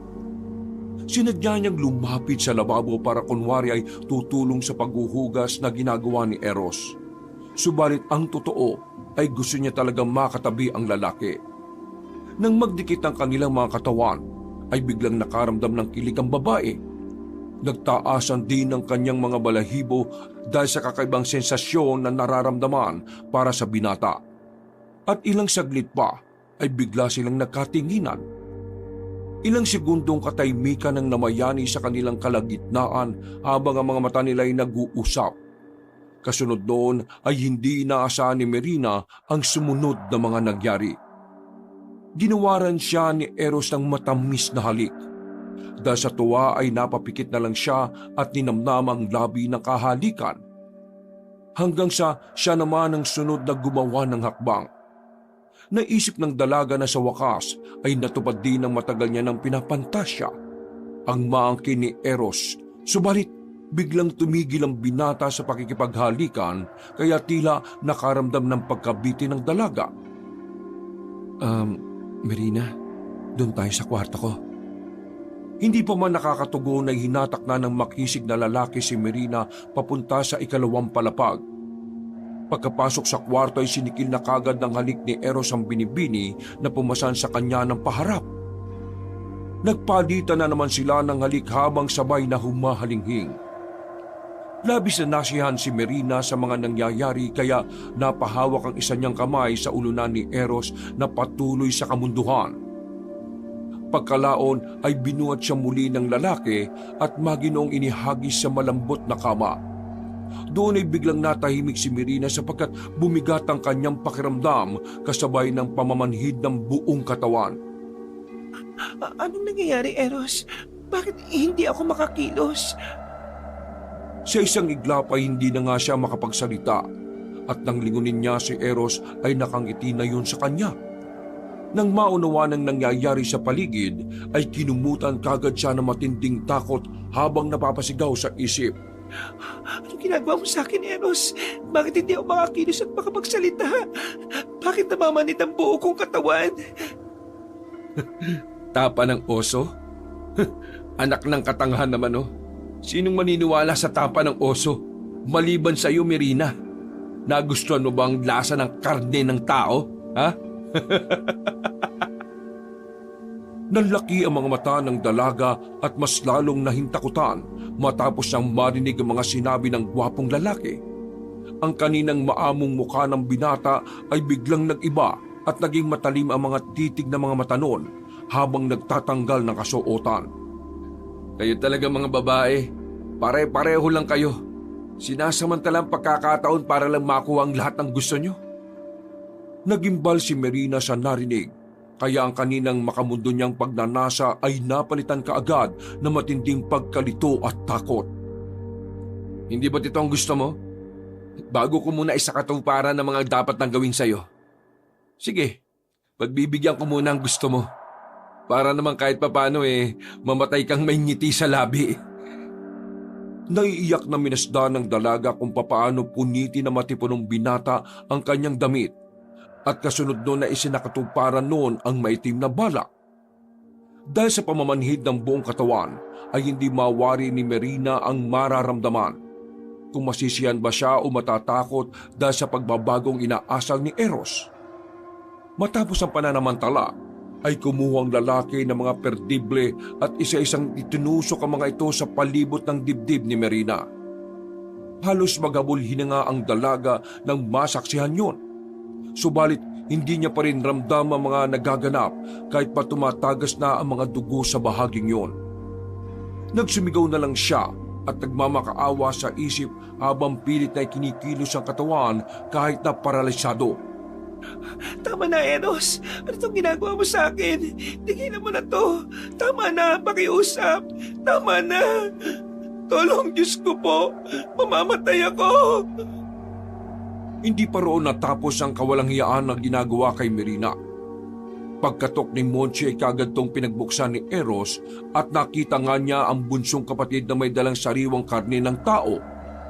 Kuya, ipatikim mo kay Ate Marina to. Sige na po. Magandang ideya yan. Kinuha ni Eros ang sariwang karne ng tao na may dugo-dugo pa. Mas lalo namang nahintakutan si Marina dahil alam niya na ang mangyayari. At nang makita ng magkapatid na Marcelo ang reaksyon niya, ay tuwang-tuwa ang mga yon. Nang isubo na sa kanya ang nasabing karne, ay napayak na lang ang dalaga lalo na nang malunon niya yun. Ano, masarap ba, Marina? Kuya, anong oras mo siya ilalagay sa imbakan? Nagutom tuloy akong bigla. Kasunod noon ay bigla na lang siyang sinampal sa mukha ni Monchi bago lumabas ng kwarto. Mahilo-hilo ang dalaga pero pinilit niyang manatiling gising kahit ang totoo ay hindi na siya sigurado kung makakaligtas pa siya ng buhay. Maya-maya pa ay muling umalis sa kama si Eros at may kinuhang mga gamit sa kanyang aparador. Nang makita ni Marina ang mga posas ay pinilit niyang igalaw ang buo niyang katawan subalit hindi niya talaga kaya. Matindi ang epekto ng pampamanhid sa kanyang katawan, kaya naluha na lang siya habang ipinoposas ng walang hiyang lalaki ang mga paat kamay niya sa bawat haligi ng kama. Sinundan niyo ng paulit-ulit na paghagupit ng gomang latigo sa buong katawan ng dalaga na hindi pa rin makasigaw dahil sa epekto ng kung anong gamot. Ganito ang ginawa ko sa huli kong biktima nito lang nakarang araw. Katulad mo, masyado rin siyang agresibo, kaya pinagbigyan ko gusto niya. At ngayon, katulad ng sinabi ko, ikaw naman ang pagbibigyan ko. Di ba, matagal mo nang gusto na may mangyari sa atin? Isang malakas na hagupit na naman ang tumama sa katawan ni Marina. Nang lumatay ang mga pasa sa iba't ibang bahagi ng katawan ng kaawa-awang dalaga, ay labis na natuwa si Eros. Dinilaan niya pa ang bawat parte sa katawan ng dalaga na naratayan ng pasa at sugat. Pagkatapos ay muli na naman niya itong pinahirapan. Napakislot ng marahan si Marina pero hindi pa rin siya makagawa ng ingay. Lubos na ang pangamba niya sapagkat hindi niya lubos akalain na ganitong klase ng tao ang lalaking hinahangaan niya ng sobra. Napasigaw na lang siya ulit sa isip at dumulog sa Diyos na makaligtas sa kahayupan na yon. Kung ano-ano na kasi ang masasamang bagay na pumapasok sa kanyang isip gawa ng sobrang takot. Hindi ko naman talaga gustong gawin ang bagay na to eh. Hindi ko intensyong mandukot ng mga kababaihan. Pero sila na po pumilit sa akin para gawin ko to eh. At dahil na rin sa kinakailangan, naisip ko ring nakatulong na ako sa mga kagaya mong makakating babae. At sa kabilang banda, nakatulong din kayo sa amin ng kapatid ko. Hinimas-himas niya ang pisngi ng luhaang dalaga bago kurtin ang pisngi nito ng sobra. Binitiwan niya lang yon ng pulang-pula na. At dahil tapos na ako sa'yo, oras na. Mula sa isang maliit na tukador ay kinuha niyang isang ineksyon saka isinalin doon ng isang uri ng likido. Pagkatapos ay binusalan niya ang bibig ni Marina bago itinarak sa liig ang ineksyon. Pagsapit ng higit 5 minuto ay paunti-unti nang naigagalaw ng dalaga ang kanyang katawan dahil sa itinurok sa kanya. Subalit dahil din doon ay isa-isa na niyang nararamdaman ang kirot sa iba't ibang bahagi ng kanyang katawan. Ang mga ratay at pasa ng maliit na gomang latigo at ang mga pardibli sa palibot ng kanyang dibdib.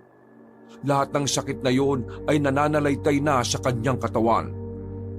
Kahit nanghihina pa, ay humiyaw nang humiyaw si Marina, subalit dahil may busal ang bibig ay hindi rin naman yon naging epektibo. Nakakawag siya pero dahil din sa nakaposa sa mga kamay at paa kaya hindi rin naman siya makakawala. Natutuwa lang siyang minasdan ni Eros na habang unti-unti siyang kinakalagan.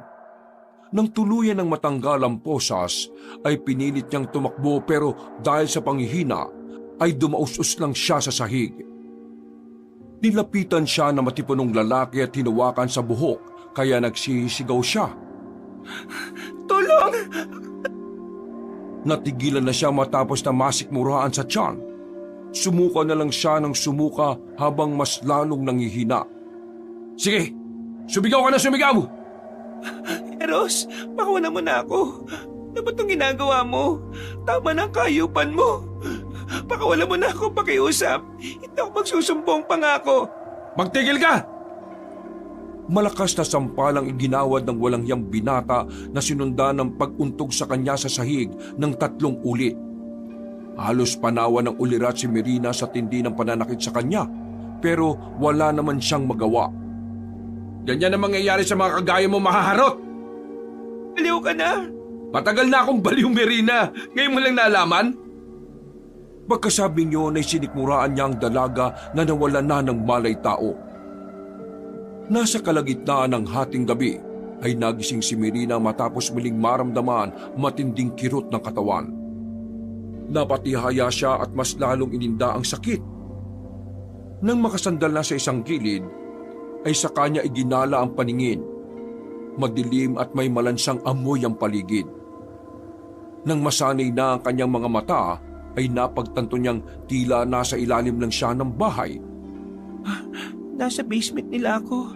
Ito siguro yung nakapadlock na pilit ipinabubukas ni Ivan nung nakaraan. Kailangan ko makalis dito. Sakit!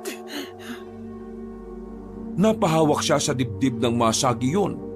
Nang maalala niya ang ginawa ni Eros ay kinapa niya ang palibot nito at isa-isang tinanggal ang pardibling nakalagay doon. Tiniis niya ang sakit at pagkalaon ay pinigil niya ang pagdurugo gamit ang natitirang damit sa katawan. Maya-maya pa'y kumapaka pa siya sa dilim hanggang sa may maaninag na liwanag mula sa isang lagusan. Napasiksik siya sa isang gilid dahil sa takot at habang lumiliwanag ang paligid ay ganoon na lang ang gulat niya nang makitang ilang bungo at bangkay na tila kinakain na ng mga ugat at lupa. Nagimbal pa siya na makita ang 2 pang katawan ng tao na tila ilang linggo palang namamatay. Hindi yun inuuod pero puno ng tapyas ang iba't ibang parte ng katawan na parang sadyang hiniwaan. Nakilala niya rin ang isang babae na nakita niyang kasama noon ni Eros sa sasakyan ng maaksidente. Natutop niya ang bibig hanggang sa merong umatak sa kanya na labis niyang ikinatakot. Sabi ko na nga ba, nandito kami rin eh. Pagkarinig pa lang ng dalaga sa boses ni Konsehal Ivan ay tumagas na kagad ang kanyang mga luha. Humarap siya rito at napayakap ng maigpit habang tahimik na napapahagulgol. Inalo naman siya ng binatang konsehal at ang mapagtantong wala siyang suot na pang-itaas ng damit ay pinagjakit siya noon. Tana, ligtas ka na. Huwag ka mag-alala. Nandito kami ni Sir Tiago at ang iba pa para iligtas ka. Halika, sumunod ka sa amin. Natigilan na sila saglit dahil isang malakas na dagungdong ang narinig nila mula sa itaas. Umuga pa at naglaglagan ng ilang kalupaan kaya pare-pareho silang napapikit para hindi mapuwing. Sinundan pa yun ng tunog ng mga baril at sigawan mula sa ibabaw nila.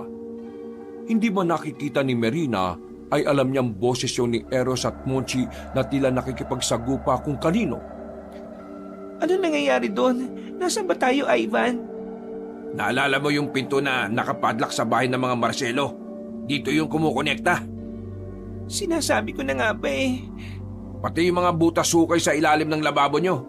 Sa bahay ni Mang Tiburcio at bakuran ni Aling Vicky. Dito yung lahat konektado. Kung ganon. Oo, ang magkapatid na yon, mga abwak sila. At ngayon, nilulusob na sila ng mga kapulisan natin sa tulong ng mga kakilala ni Tatang Clavio at ng mga albularyo. Siguradong mapapatay na ang hayop na mga may gawa nito sa'yo. Sila rin yung mga dumudukot ng mga tao. Yun yung iba nilang biktima, oh. Nang makita yun ni na Konsehal Ivan at Ginoong Tiago, ay nahabag na lang sila sa mga kaawa-awang biktima ng mga abwak. Hayop talaga yung Eros na yan. Noon pa man eh, iba na talaga ako tungkol dyan eh. Tingnan mo naman ang ginawa niya sa'yo. Oh. Sinabi ni Lolo Narciso na pupunta ka sa Eros na yan bago ka mawala ng 2 araw. Ha? 2 araw? Oo, 2 araw ka nang nawawala at 2 araw na rin na nag-oobserba ang mga taga-sityo sa magkapatid na Marcelo. Naudlot na sa pagsasalita ang binata dahil umuga na naman ang buong lugar. Pinayuan na sila ni Ginoong Tiago na umalis na. Eksakto rin kasi na nagdatingan ng 3 pang pulis bilang backup. Saka na natin ituloy ang usapan. Dapat makalis na tayo dito habang nagsasagupan pa sila sa taas. Sinundan na nila ang butas hukay hanggang sa makalipas ang higit 10 minuto ay lumabas sila sa bakuran ni Aling Vicky. Nakahinga na nga ng maluwag si Marina nang masiguro na ligtas na siya. Aling Vicky! Aling Vicky! Tulong po! Nandito si Marina, oh! Nailigtas na po namin siya! Paglabas ng ginang sa bahay ay gano'n na lang ang pagkagulat niya nang makita ang kaawa-awang itsura ni Marina. Napa-sign of the cross pa siya bago lumapit sa kanila. Diyos ko po, mabaging langit, Santissima, Marina, ano nangyari sa iyo? Babae ka. Buti naman at ligtas ka. Diyos ko, salamat po talaga, Panginoon ko. Aling Vicky, ang lolo ko po. Ayos lang si Mang Narciso. Nandun siya kay Kapitan ngayon. Ano ginawa sa iyo ng hayop na yon? Sabi ko naman sa iyo huwag ka magtitiwala sa demonyong yan. Mabuti naman po't ayos na po si lolo. Natigilan na ang lahat matapos makadinig ng pagsabog mula sa hindi kalayuan. Pero nasisiguro ni Marina na banda sa kanila ang pagsabog na yon. Naging alerto ang lahat. Ang mga pulis na nandoon ay nagtipon-tipon habang sina Aling Vicky at Marina ay pumasok muna sa loob kasama ni Konsehal Ivan. Hindi nga iniwan ang binatang dalaga na akay-akay niya pa rin. At ilang saglit pa nga ay nakita na nila lahat mula sa himpapawid ang isang malaking ibon. Hindi nila alam kung ano yon. Mabuti na lang ay kaagad dumating ang sasakyan ni Kapitan Arnold. Kasama pa ang ibang pulis na rumisponde. Nang nasa tapatan ng bakuran ay sumigaw ang punong sityo habang nakaturo sa malaking ibon na nasa himpapawid. Hindi ibon ang isang yon! Abak yan! Barilin niya! Barilin niya! Sabay-sabay nang nagtutok ng mga baril ang mga pulis at magkakasabay nilang pinaputokan ng aswang. Umiwas-iwas pa to pero makailang beses ding natamaan kaya umigtad-igtad yon sa damuhan banda. Meron kasing espesyal na pulbura ang bala ng mga baril laban sa aswang, kaya hindi naghihilom ang sugat ng abwak. Pagsenyas ng kapitan ay sabay-sabay na huminto ang mga pulis pero nanatili silang nakatutok sa damuhan at alerto sa paligid. Si Marina naman habang pinagmamasdan ng mga nagaganap sa bintana ay tila naninikip na ang dibdib dahil sa kirot ng katawan at dami ng dugong nawala. Hindi alam ng dalaga kung makakayanin niya pa itong mga nangyayari. Kaya yumakap na lang siya bigla kay Konsehal Ivan na nagulat. Oh, ayos ka lang, Marina? Dapat madala na natin siya sa ospital ng bayan. Hindi po tayo makakalis dito habang buhay pa ang abwak. Bago pa matapos ang binatang konsehal sa pagsasalita, ay sumulpot na nga sa damuhan ng kakaibang abwak. Matipuno ang katawan nitong makintab. Ang ulo ay mukhang bayawak at merong pakpak na malauwak. Para tong pinaghalong uwak na bayawak. Duguan at iika-ika tong naglakad papunta sa kanila habang ang mga mata ay nanlilisik. Kitang-kita ang galit sa mukha nito na handang pumatay ng kahit na sinong tao. O walang hiya kayo! Pinatay niyo ang kapatid ko! Kaya iisa-isahin ko rin kayong lahat! Papatay ko kayong lahat at wala ko ititira sa sityo na ito! Ang lakas ng loob mong alimal kang abwak ka! Etong sa'yo! Pagkasenyas ng punong sityo ay nagpaputok na naman ng mga pulis. Lumipad na naman si Eros sa himpapawid kahit sugatan na ang kaliwang pakpak. May mga pagkakataong naiiwasan niya ang bala pero mas maraming beses na natatamaan siya. Nang muling umiktad ay galit na galit siyang tumayo at matapang na sumugod. Bago niyo pa ako mapatay! Ubus na ang mga bala niyo! Uunahan ko na kayong... Ah! 3 beses siyang nasapol ni Konsehal Ivan sa dibdib, kaya napaluhod siya. Nang akma na siyang tatayo ay nagpaputok na naman si Ginoong Tiago na tumama sa kanyang tuhod. Sinundan pa yun ng isa pang pulis na tumaga sa kanyang pakpak, kaya napahayaw siya ng husto. Ah! Papatayin ko kayo! Tuluyan ang natumba ang abwak pero nagpumilit pa rin tong makalaban kahit duguan at gumagapang na lang. Papatay ko kayong lahat! Magkakasunod siyang pinaputukan ni Kapitan Arnold sa likod dahilan para hindi na siya makagalaw ng tuluyan. Bumulwak na rin ang itim na dugo sa kanyang bibig habang tila may inaabot sa kawalan. Walang emosyon na lang na pinagmasdan ng lahat ang wala ng laban na abwak na unti-unting bumabalik sa anyong tao. Bakit niyo pinatay ang kapatid ko? Wala siyang kinalaman dito. Nang marinig yun ni Merina, ay nagpaalalay siya kay Konsehal Ivan na lumapit sa naghihingalong aswang. Nang nasa tapat na sila ni Eros ay hindi alam ng dalaga kung kaaawaan ba niya o kasusuklaman ng lalaking minsan niyang pinagtuunan ng pansin at minahal. Merina, pinatay na nila si Monchi. Inosente siya. Hindi ang mga taga-sityo ang pumatay kay Monchi. Ikaw mismo, Eros. Ikaw ang pumatay sa kapatid mo. Alam kong mabait siyang tao pero ginawa mo siyang halimaw. Ikaw ang pumatay kay Monchi. Katulad namin, biktima mo rin siya. Monchi, patawad. Tuluyan nang ang nalugutan ng hininga si Eros at nang makita naman yun ni Merina ay umikot na ang paningin niya bago siya mawalan na naman ng malay tao. Mabuti na lang talaga ay nasalo siya ni na Aling Vicky at Konsehal Ivan. Makalipas ang 2 araw pagkagising ng dalaga ay nasa harapan niya bandang kanan si Lolo Narciso habang nasa kaliwa naman niya si Aling Vicky at Konsehal. Ligtas na rin ang lagay niya mula sa kamatayan kaya tuwang-tuwa ang lahat. Ilang saglit pa ay dumating din doon si Kapitan Arnold para kumustahin ang dalaga. Ibinalita rin sa kanya ng punong sityo na kaya pala nagtatanim ng gulay si Eros pati ng mga halamang nagtataboy ng masasangsang na amoy ay dahil sa ilalim nga ng taniman iniimbak ang mga nadudukot na biktimang babae. Ang mga yon ay pinapakain niya ng paunti-unti kay Monchi sa tuwing sinusumpong to. At dahil sa nagtatrabaho sa funeraria, kaya may mga kagamitan si Eros para ma-preserve ang mga bangkay at hindi masyadong mamaho bukod sa mga halaman. At dahil sa narisolba na ang mga problema, ay naging maayos na ulit ang buong sityo. Isinaranga nila ang mga lagusang ginawa ng abwak at sinunog din ang mismong bahay ng magkapatid na Marcelo. Hindi nagtagal, ay nagpatuloy sa panliligaw si Konsehal Ivan kay Merina na makalipas ang 3 buwan ay sinagot din ng dalaga. Teka, tayo na ba talaga? Oo nga, sinasagot na kita. Mahal kong Ivan. Baka naman napipilitan ka lang, ha?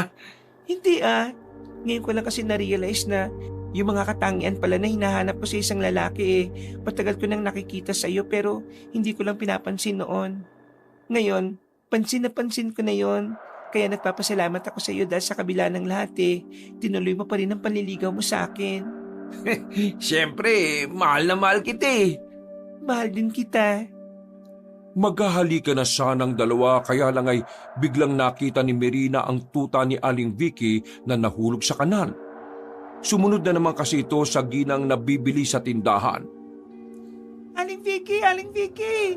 Yung tuta mo nahulog sa kanal! Wakas!